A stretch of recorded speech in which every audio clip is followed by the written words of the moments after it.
अब हम जानते हैं कि ये साइक्लोन और एंटी साइक्लोन ये क्या होता है, ये कब बनते हैं, ये कैसे होता है। ठीक है, तो ये क्या है, एक तरह से लो प्रेशर सेंटर होता है।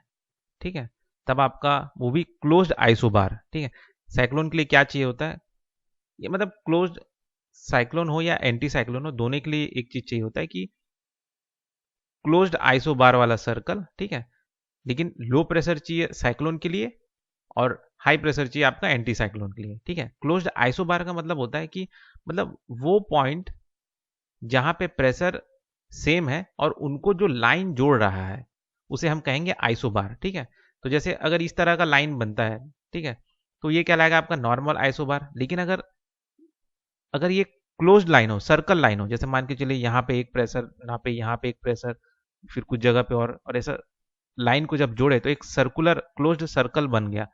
तो ये जो क्या बोलते हैं आइसोबार कहलाएगा, ये जो लाइन है ये तो आइसोबार कहलाएगा ही, तो ये क्या कहलाएगा, क्लोज्ड आइसोबार। ठीक है, तो साइक्लोन एक्टिविटी के लिए आपको क्लोज्ड आइसोबार चाहिए।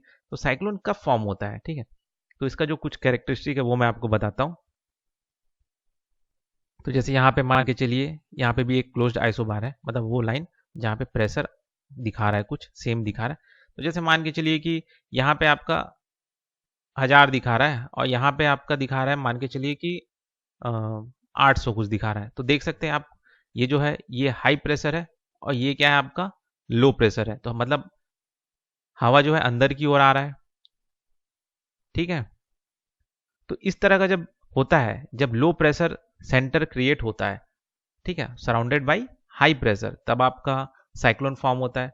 दूसरा क्या कंडीशन है कि closed air circulation from outside से इनसाइड, कि ये जो क्लोज्ड एयर सर्कुलेशन हो रहा है ये आउटसाइड से इनसाइड की ओर आ रहा है। ठीक है, ये एक हो गया। तीसरा क्या होता है कि इसका और कैरेक्टरिस्टिक क्या होता है वो मैं बता रहा हूँ। तीसरा ये है कि जैसे नॉर्दर्न जो हेमिस्फीयर है, अर्थ का जो ऊपर का जो हिस्सा होता है, वहां पे ये जो साइक्लोन है फॉर्म जो होता है, ठीक, वो कैसा होता है आपका एंटी क्लॉकवाइज। ठीक है, और सदर्न हेमिस्फीयर में ये क्लॉकवाइज रहता है। ठीक है, ठीक है, बस यही चीज़ है इसमें। और क्या चीज़ है, इसका जो शेप होता है साइक्लोन का वो इलिप्टिकल, सर्कुलर और वी शेप का होता है। बाकी जो साइक्लोन है इसका भी कई सारा क्लासिफिकेशन है, कई सारा नहीं है, दो ही क्लासिफिकेशन है। एक है आपका टेम्परेट साइक्लोन और दूसरा है आपका ट्रॉपिकल साइक्लोन।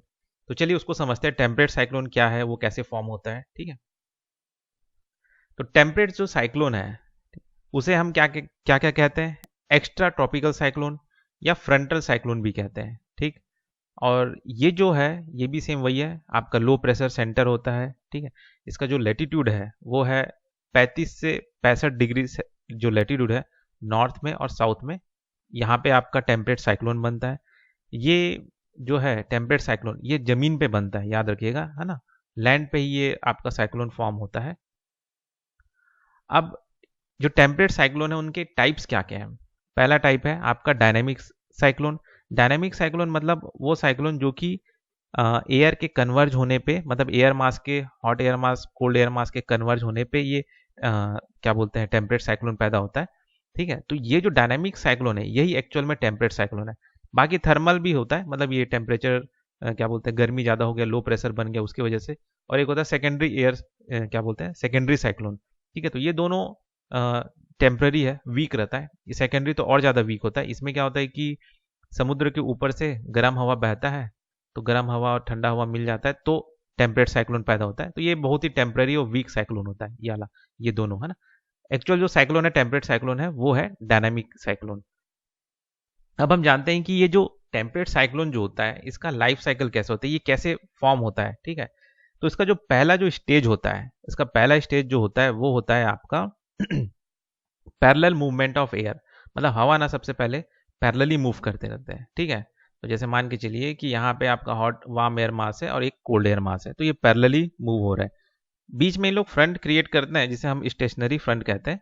ठीक है, मतलब ये जो हॉट एयर मास और कोल्ड एयर मास जहाँ पे मिल रहे हैं वहाँ पे एक फ्रंट तो क्रिएट होगा ही, लेकिन अभी एक दूसरे के टेरिटरी में ये लोग हमला नहीं किए, है ना, एक एक दूसरे के टेरिटरी में लोग घुसे नहीं है। दूसरा होता है इनसिपियंट इनसिपियंट स्टेज। ठीक है, इसमें क्या होता है कि अब hot air mass cold air mass के रीजन में और cold air mass hot air mass के रीजन में घुसते जाता है। ठीक है, कुछ इस तरीके से। ठीक है, ये इधर आपका कोल्ड फ्रंट क्रिएट हो गया और यहाँ पे आपका वार्म फ्रंट क्रिएट हो गया, है ना। तो इस तरीके से कुछ अब पहले क्या पैरेलली हो रहे थे, अब क्या एक दूसरे के रीजन में लोग घुस रहे हैं, है ना। तीसरा होता है मैच्योर स्टेज। मैच्योर स्टेज में क्या होता है कि यहाँ पे ना कंप्लीटली फुल्ली डेवलप्ड आपका साइक्लोन क्रिएट हो जाता है।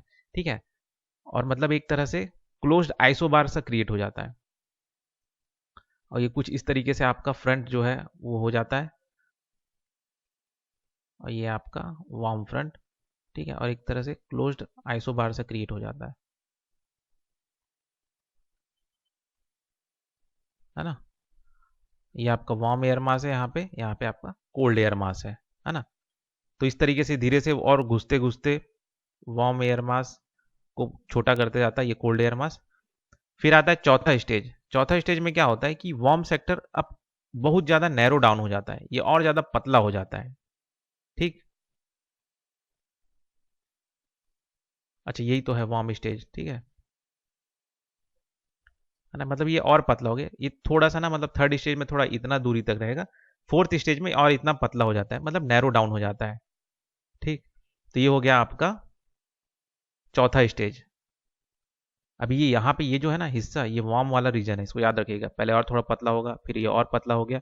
फिर आता है पांचवा स्टेज। पांचवा जो स्टेज है उसे हम कहते हैं ऑक्लूजन। ठीक है, यहाँ पे क्या होता है कि यहाँ पे ना अब थोड़ा ही कहीं ना कहीं आपका वार्म सेक्टर है वो बचा रहता है ना। तो इस तरह का जो फ्रंट यहाँ पे देख रहे हैं, ये जो लाइन क्रिएट हो गया, ये कहलाता है आपका ऑक्लूडेड फ्रंट। मतलब कहीं ना कहीं जो वार्म फ्रंट है वो कंप्लीटली कंप्लीटली नहीं, कोल्ड एयर ना कंप्लीट कहीं ना कहीं इस वार्म सेक्टर को कवर कर लिया है, इस तरीके से। ठीक है,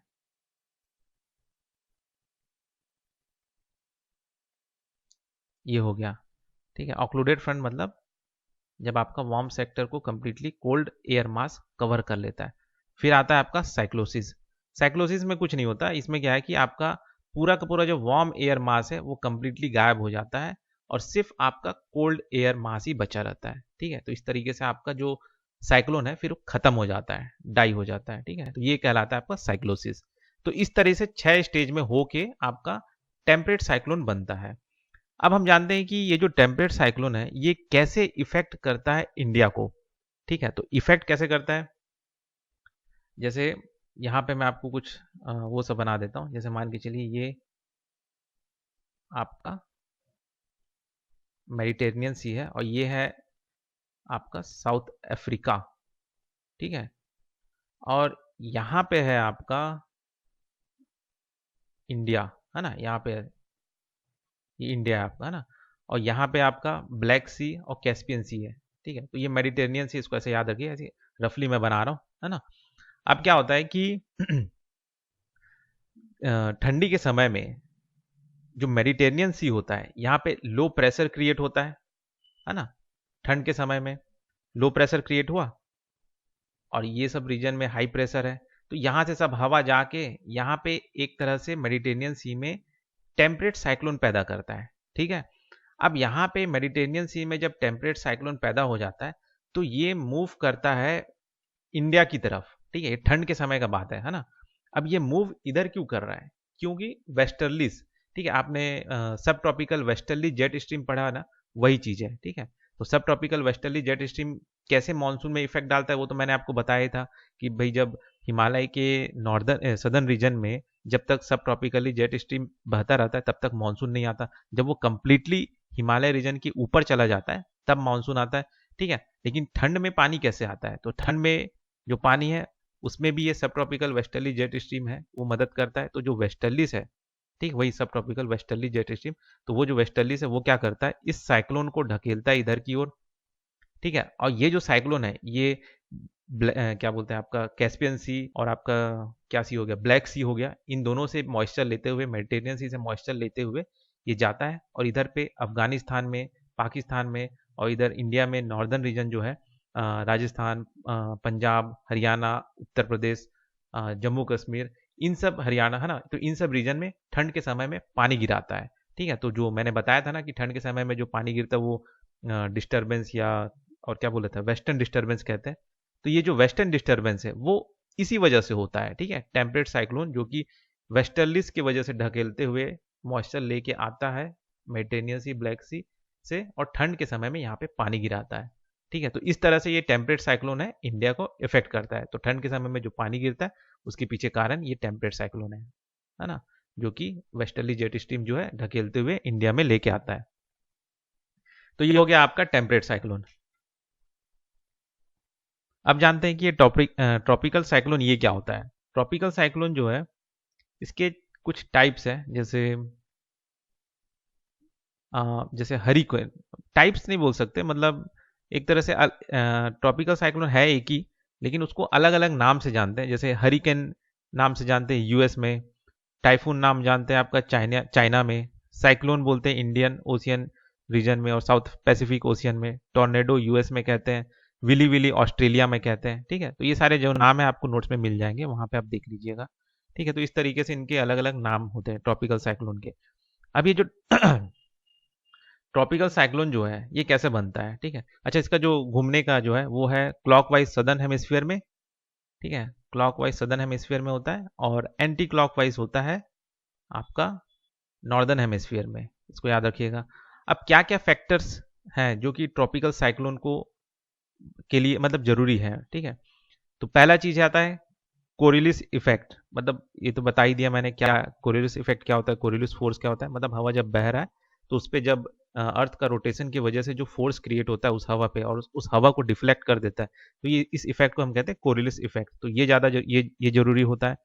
ठीक, एक चीज याद रखिएगा कि कोरिलिस इफेक्ट जो होता है इक्वेटर में नहीं है। 0 डिग्री इक्वेटर में आपको कोरिलिस इफेक्ट नहीं दिखेगा। ये आपको दिखेगा कहाँ पे, 5 डिग्री से लेके, अच्छा नहीं, ये उसके बाद इसके ऊपर दिखता है, पूरा दिखता है ना।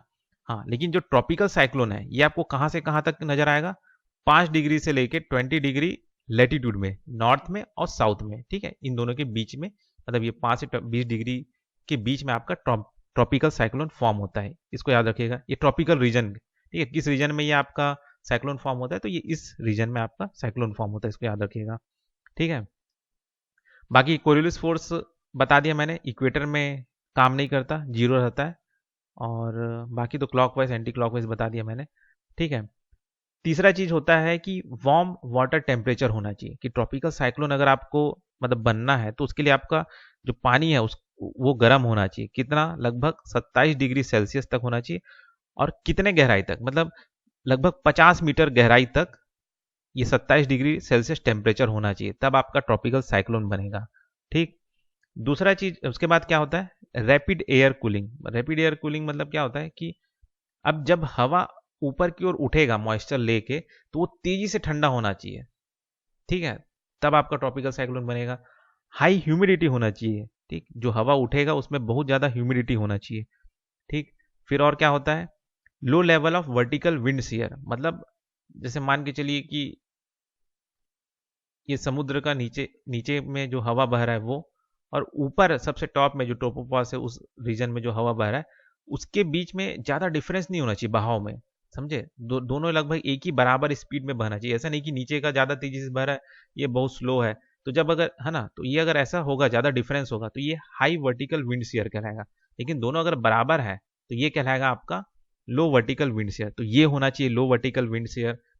तीसरा होता है उसके बाद, अच्छा एक और कंडीशन होना चाहिए, एक और फैक्टर मतलब मैटर करता है ट्रॉपिकल साइक्लोन के लिए, वो है इंटर ट्रॉपिकल कन्वर्जेंस जोन। ये मैंने आपको पहले ही समझा दिया, मतलब वो जोन जहां पे एयर कन्वर्ज हो रहा है और जस्ट इसके ऊपर सन रहता है, याद रखिएगा ना। क्योंकि जस्ट इसके अबव ज्यादा, मतलब सन जो है वो ज्यादा क्या बोलते हैं, हीट रेस दे रहा है, डायरेक्ट रेस स्ट्राइक कर रहा है। इस वजह से इस रीजन में ज्यादा गर्मी है, तो ज्यादा गर्मी है तो हवा ऊपर उठ रहा है और यहाँ पे ज्यादा लो प्रेशर एरिया बन रहा है। तो यहाँ पे आपका क्या बन गया, आप इंटर ट्रॉपिकल कन्वर्जेंस जोन बन जाता है। ठीक है, तो ये होना जरूरी है। ठीक है, तो इंटर ट्रॉपिकल कन्वर्जेंस जोन होना जरूरी है, जिससे ज़्यादा गर्मी हो और ज़्यादा मॉइस्चर ऊपर उठे और ज़्यादा तेज़ी से ठंडा हो। तो ये सारे फैक्टर मैटर करते हैं आपके ट्रॉपिकल साइक्लोन के लिए। अब जानते हैं कि ये जो ट्रॉपिकल साइक्लोन जो होता है ये कैसे फॉर्म करता है, इसका बनने का क्या तरीका है। तो इसके लिए होता है, सिंपल सा है, ये जैसे आपका समुद्र का एरिया है, यहाँ से यहाँ पे आपका मान के चलिए इंटरट्रॉपिकल कन्वर्जेंस जो है यहाँ पे गर्म हवा मतलब एयर आके यहाँ पे मिक्स हो रहा है, ठीक है। मतलब यहाँ पे गर्म हवा ऊपर जा रहा है और यहाँ से हवा इधर आ रहा है, ठीक है, इधर आ रहा है और ये इधर जा रहा है, ऐसा, ठीक है। अब क्या होगा, ये जब हवा ऊपर की ओर जाएगा तो इसके वजह से क्या हो रहा है, यहाँ पे एक साइक्लोन फॉर्म हो रहा है ना, ठीक है। तो यही है, सिंपल सा, और कुछ नहीं है, ठीक है। यहाँ से हाई प्रेशर रीजन से लो प्रेशर रीजन की ओर हवा आ रहा है और यहाँ पे मिक्स हो रहा है और एक तरह से साइक्लोन फॉर्म हो रहा है ना। ये जो बीच का जो सेंटर एरिया है ये है आपका आई, जो कि शांत रहता है, शांत रीजन है। और ये जो रीजन है ये कहलाता है वॉल, आई वॉल, जो कि मोस्ट डिस्ट्रक्टिव है, जो कि ज़्यादा तबाही मचाता है ना। ये याद रखिएगा, इसको याद रखिएगा। तो बस यही है ट्रॉपिकल साइक्लोन। और इसमें और क्या चीज़ है, बस इसमें इतना ही है। अब हम जानते हैं आगे। अच्छा, इसके बीच में कंपैरिजन, किसके बीच में, ट्रॉपिकल साइक्लोन और टेम्परेट साइक्लोन में क्या डिफरेंस है, ठीक है। ताकि एक छोटा सा ओवरव्यू ले लेते हैं क्या है उसमें, क्या क्या उसमें डिफरेंस है। तो पहला चीज़ ये कि जो टेम्परेट साइक्लोन है वो 30 से 40 डिग्री के बीच में, 30 से 40 डिग्री लेटीट्यूड में होता है और ये होता है आपका 8 से 20 डिग्री। टेम्परेट साइक्लोन जो होता है, ठीक है, टेम्परेट साइक्लोन जो होता है वो डायनामिक होता है, डायनेमिकली इंड्यूस, मतलब हवा कहीं से आ रहा है, वही एयर मास आ रहा है और टकरा रहा है और आपका टेम्परेट साइक्लोन हो रहा है। ट्रॉपिकल साइक्लोन जो होता है ये थर्मली इंड्यूस होता है, थर्मली इंड्यूस मतलब हवा गर्म हुआ, ऊपर उठा, आपका साइक्लोन पैदा हो गया, ठीक। तीसरा होता है आपका, ये एक तरह से, अच्छा ये तो ठीक है, थर्मली इंड्यूस सेम वही है ना। अच्छा, ये जो टेम्परेट साइक्लोन है, टेम्परेट साइक्लोन जो होता है ये बहुत बड़े रीजन में फॉर्म होता है और जो ट्रॉपिकल साइक्लोन है ये थोड़ा सा छोटा रहता है ना। टेम्परेट साइक्लोन थोड़ा ज़्यादा बड़ा है और टेम्परेट ट्रॉपिकल साइक्लोन इससे थोड़ा छोटा रहता है, ठीक। टेम्परेट साइक्लोन जो होता है ये मूव करता है वेस्ट से ईस्ट की ओर और ये मूव करता है ईस्ट से वेस्ट की ओर, ठीक। अब एक मिनट मुझे, है ना, टेम्परेट साइक्लोन में और क्या होता है, ये धीरे धीरे मूव करता है, लेकिन ट्रॉपिकल साइक्लोन बहुत तेजी से मूव करता है ना, ये बहुत तेजी से मूव करता है। टेम्परेट साइक्लोन का जो विंड का जो स्पीड होता है, अच्छा, ये तेजी से मूव करने की वजह से टेम्परेट साइक्लोन क्या है, तेजी धीरे मूव करता है तो ये प्रेडिक्टेबल रहता है कि भाई कहाँ जाएगा, किधर मुड़ेगा। लेकिन जो ट्रॉपिकल साइक्लोन है वो इतना तेजी से मुड़ता है कि उसको प्रेडिक्ट करना थोड़ा मुश्किल जाता है ट्रॉपिकल साइक्लोन को, है ना। टेम्परेट साइक्लोन का जो विंड का जो स्पीड है वो है लगभग 120 किलोमीटर प्रति आवर, ठीक है, जो कि ज़्यादा है बहुत। और ट्रॉपिकल साइक्लोन का जो विंड का स्पीड है वो है लगभग 40 से 50 किलोमीटर, है ना। बाकी एक चीज़ याद रखिएगा कि टेम्परेट साइक्लोन जैसे ही ज़मीन में आता है, ठीक है, जैसे ही ज़मीन में आता है तो ये क्या हो जाता है, ख़त्म हो जाता है, ठीक है। टेम्परेट साइक्लोन ज़मीन में टच करते ही ये ख़त्म हो जाता है ना। और बाकी जो ट्रॉपिकल साइक्लोन है, अच्छा नहीं नहीं, एक मिनट रुक जाइए।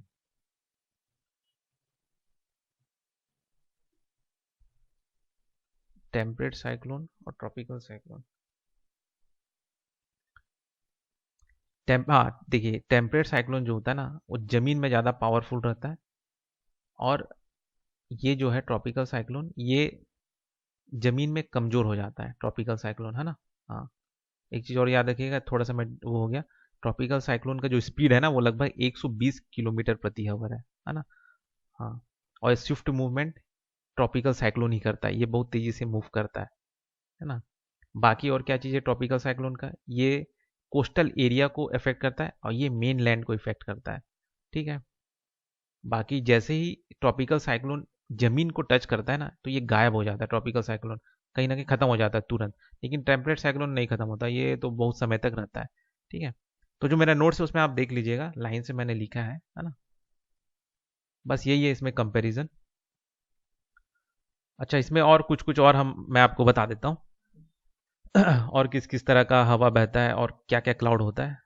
तो ये है एक थंडर स्टॉर्म। थंडर स्टॉर्म क्या होता है कि जो आपका बहुत ज़्यादा बारिश होता है बिजली के साथ में, उसे हम कहते हैं थंडर स्टॉर्म, ठीक है। तो ये चार टाइप का होता है थंडर स्टॉर्म, ठीक है। और ये थंडरस्टॉर्म कब पैदा होता है? जब आपका कन्वेंशनल रेनफॉल होता है। कन्वेंशनल रेनफॉल मतलब आपका क्यूमुलोनिम्बस क्लाउड फॉर्म होता है, और वो क्यूमुलोनिम्बस क्लाउड कब फॉर्म होता है? जब आपका टेम्परेचर अचानक से बढ़ा, हवा उठा, आपका क्लाउड फॉर्म हुआ और बारिश हो गया, तो ये आपका क्या होगा कि थंडर स्टॉर्म पैदा होता है। ठीक है।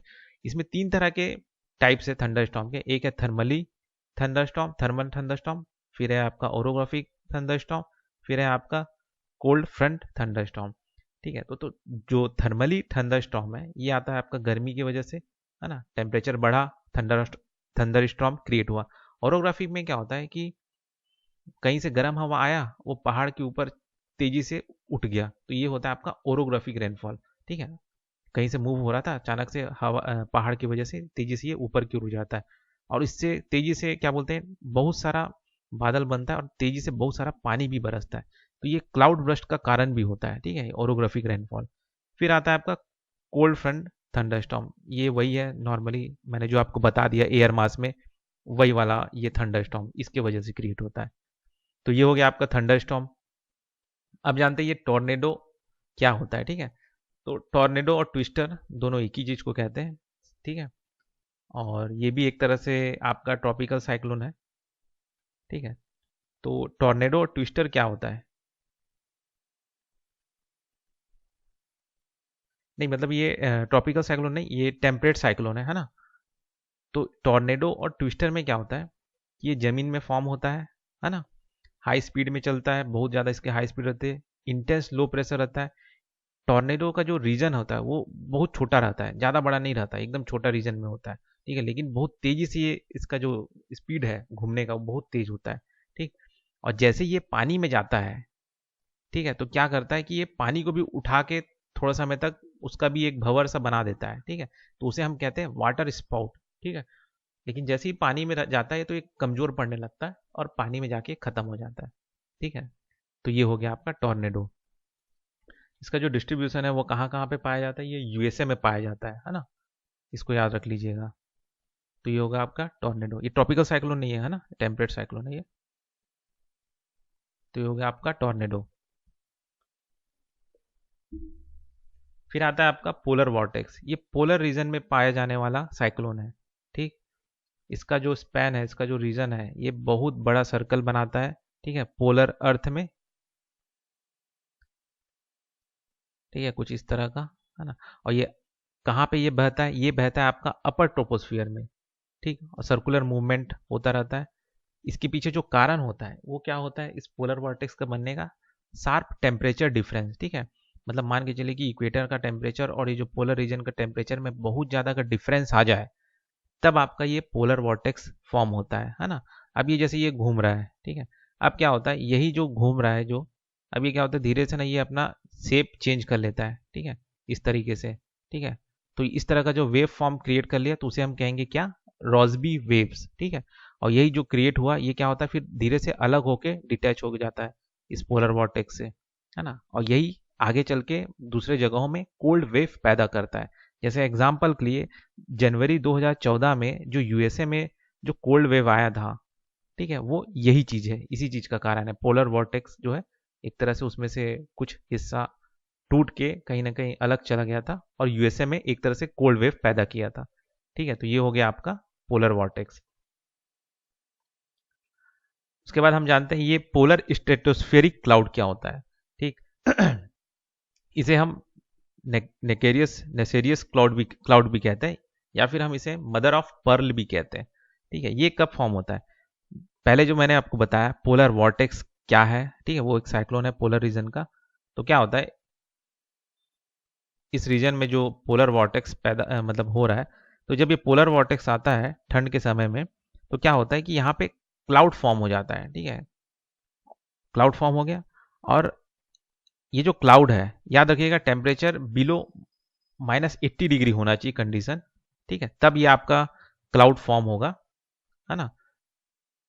ठीक है। अब ये जब क्लाउड फॉर्म होता है, इसमें क्या क्या रहता है? इसमें रहता है आपका नाइट्रिक एसिड और सल्फ्यूरिक एसिड। ठीक।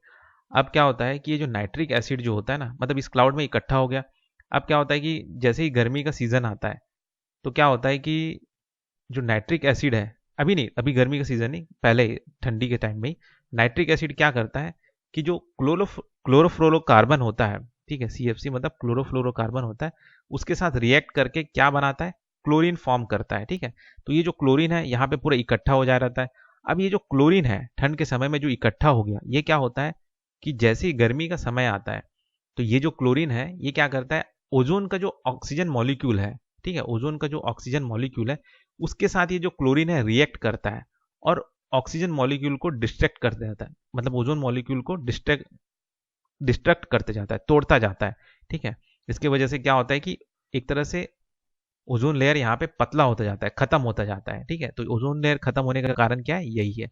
यहाँ पे एक चीज आप याद रखिएगा कि -80 डिग्री टेम्परेचर अगर है तो आपका पोलर वॉर्टेक्स अच्छा फॉर्म होता है, मजबूत वाला फॉर्म होता है। ठीक है, तो यहाँ पे -80 डिग्री नहीं रहता, -80 डिग्री आपका यहाँ पे फॉर्म होता है। ठीक है, इसके पीछे जो रीजन है वो ये है कि यहाँ पे लैंड मास बहुत ज़्यादा है, तो लैंड मास ज़्यादा होने की वजह से यहाँ पे गर्मी ज़्यादा है, इस वजह से यहाँ पे क्या होता है कि -80 डिग्री टेम्परेचर नहीं बनता। तो यहाँ पे जो पोलर वॉर्टेक्स बनते हैं ना वो कमजोर रहते हैं एज कम्पेयर टू इस रीजन में। ठीक है, यहाँ पे -80 डिग्री टेम्परेचर है, ठीक है, प्लस -80 डिग्री होने का जो कारण है, ठंडा होने का कारण जो है वो ये है कि यहाँ पे ज़्यादा लैंड मास नहीं है।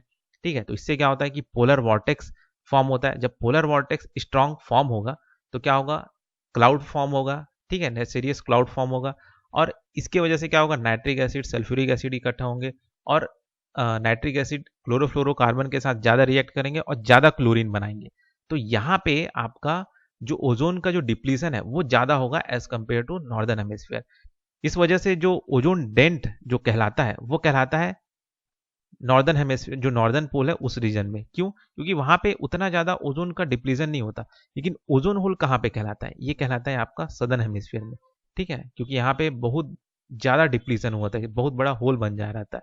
ठीक है, तो इसलिए यहाँ पे जो ओजोन डिप्लीशन हुआ रहता है उसे हम ओजोन होल कहते हैं और ये नॉर्दर्न हेमिस्फीयर में आपका ओजोन डेंट कहलाता है, वहां पे क्योंकि उतना ज्यादा ओजोन का डिप्लीशन नहीं हुआ। ठीक है, तो ये हो गया आपका पोलर स्ट्रेटोस्फेरिक क्लाउड।